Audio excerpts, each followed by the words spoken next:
Hello everyone, Conrad Vanis of the Commonwealth Realm here, and Nintendo did it again. So this is part 3 of the Untold Chronicles from 100 Years Past mini-trailer series, since that's what we can call them. Instead of wasting any time, maybe leave a like and subscribe if you like these updates. Let's get into it. The first scene that we see is obviously from the first mission, that being the battle at Central Hyrule. Maybe actually after the battle, since we see that it's peaceful, there is not much happening, and it seems that the battle has already taken place. Since the cannons are still there seems to be a little bit of damage here and there. Other than that, we just see the sacred grounds, we see Hyrule Castle in the background, and just the battlefield, probably right after the conclusion of the first battle in the game. And that's also the theme we see in the first part of this new trailer, namely looking back to the first battle that we saw in the reveal trailer, but also in the Tokyo Game Show gameplay. And this is literally taken straight from it, and specifically the cutscene where we are introduced to that egg guardian, we are introduced to the Sheikah slate, and we are introduced to Young Impa, who we also hear for the first time her English voice as a young adult. So this scene is literally the same. We see Impa being ambushed by Red Bokoblin right next to Hyrule Garrison, Link coming into her rescue after picking up the Sheikah slate, which we can also see he's holding in his left hand. So we're moving on, and we see some more of the gameplay from the first mission, since we also see the cannons, and we see that this is from the actually opening section of the mission, where we have those 4 columns, and Link being in his soldier outfit, or knight outfit if you prefer, and in the background we can obviously see Hyrule Garrison. So this is things we already know, so let's just move on. Next we see Link wielding a claymore, fighting dark blue colored bokoblins. We have already seen these also during the Tokyo Game Show gameplay showcase, which we saw from the first mission, where Link was fighting these back then actually in formation, and they were also throwing the clubs at Link. And he's outfitted in the Hylian tunic, Hylian trousers, and also the Hylian hood, and also performing a few combos, including a downward thrust. And this seems to be in the I think it could be in one of 2 locations. It's either Hyrule Exchange, so from the very first mission, the southern edge of it, or it is in one of the settlements surrounding the Great Plateau, which we'll soon get back to. So let's move on. In the next scene, we see Link wearing the stealth armor, the Sheikah stealth armor, and that is the full outfit. The ponytail has been put up in a nice little top on. And we can see Link wielding the boomerang, throwing it at a group of Lizalfos. We're also wielding boomerangs. This is the green colored Lizalfos, and location-wise, it's a little bit difficult and tricky to point out. It's a water-based area,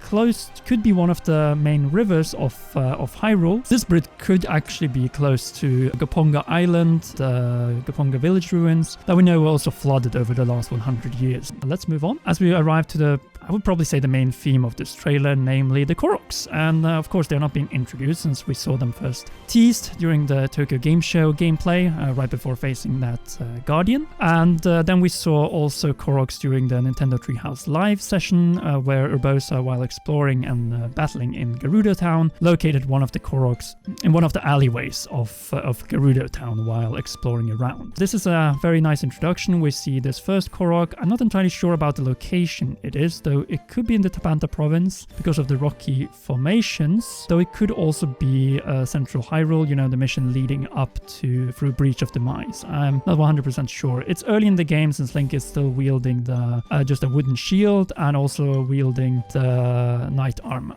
We see the Korok here. He's obviously going to be one of many collectibles. So the Koroks are obviously the theme. We see one also in what seems to be, this could be Breach of Demise. This could also though be the areas leading into or nearby Gerudo Desert, specifically Kuko Plateau, Mount Naburu, and also the Gerudo Canyon. Let's move on to the next Korok, or actually the next 4 Koroks.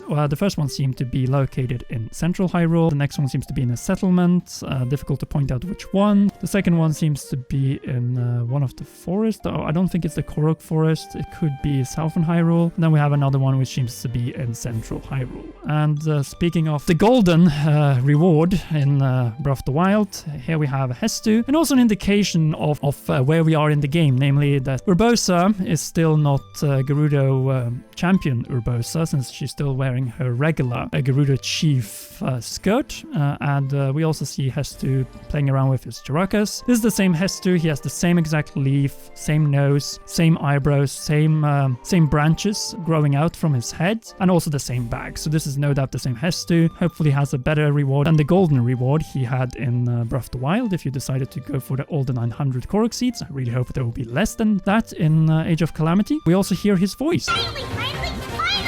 Somebody sees me! Wow, Hestu has a voice, and this is one thing I have to point out. The voice actors, the new voice actors, and the direction of the voice actors in Age of Calamity seems to be much, much better than in Breath of the Wild. And every new voice actor and hearing how fitting they are to the characters and the game really makes me excited for Age of Calamity, but also the sequel to The Legend of Zelda Breath of the Wild 2. We can also see from the scene that we have the Egg Guardian and 2 Hylian soldiers accompanying Zelda, obviously because she's constantly under attack and especially in danger from the Yiga clan, who have tried to assassinate her on a number of different occasions. So we've seen playing around with the Charakas and then probably upgrading and expanding our weapon inventory or in general inventory in Age of Calamity. So I think they could be doing the same thing they did in Breath of the Wild. So here we are, and we see Mipha still not wearing her champion outfit. We can see her using some of her special attacks, so water-based, trident-based against some Lizalfos. This is obviously in the Lanayru province, not too far away from Zora's Domain, maybe on the path leading up to Zora's Domain. It seems that we see also the path in the background as well, and we see her also using Cryonis to freeze those Lizalfos. And it's a fitting transition, since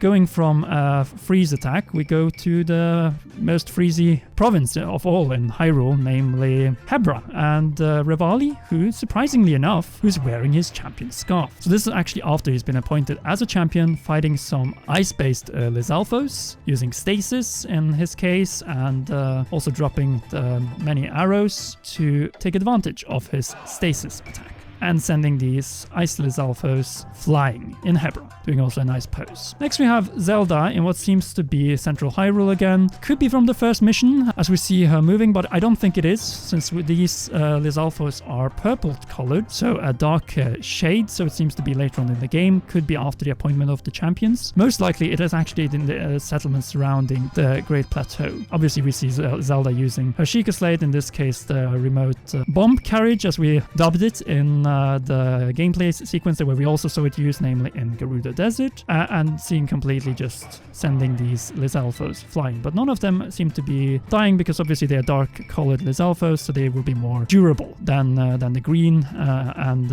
ice ones that we've seen so far. And next, historic moments, guys. We've never seen this before. We've seen a Yiga defector as a Sheikah facing a Yiga Blade Master, but we have never ever seen before a Sheikah, and in this case Impa, facing a gang of Yiga.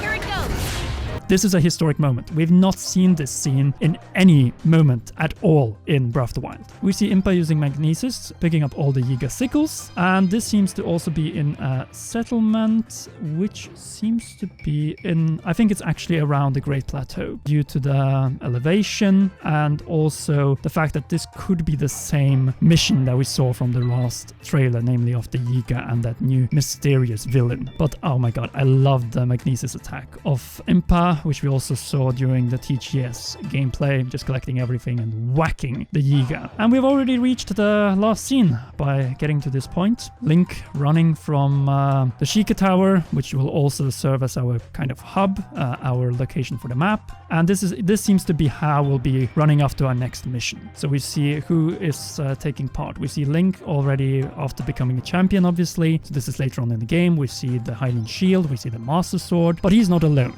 He is jumping, as we're so used to from Breath of the Wild, launching the Paraglider, Master Sword, Hylian Shield, flying in the direction of Central Hyrule and Hyrule Castle. But he's not alone. He's flying with Impa, who's flying with her Paraglider, Revali, who's obviously a bird, so he's able to fly, and finally we have a hilarious shot of Daruk with a Paraglider that should in no way be able to hold him and his giant boulder crusher in any way, shape or form. And that's it, folks. That's the entire trailer, November 20, 2020. 1 calendar month left, a little bit more than 4 weeks, and we'll have the game. We also have more Age of Calamity videos coming your way this week, so be sure to leave a like, subscribe, press the notification bell if you haven't already, and for all notifications, maybe consider joining our Patreon like our royal producer Charles says. Anyway, please enjoy one or both of these two awesome videos.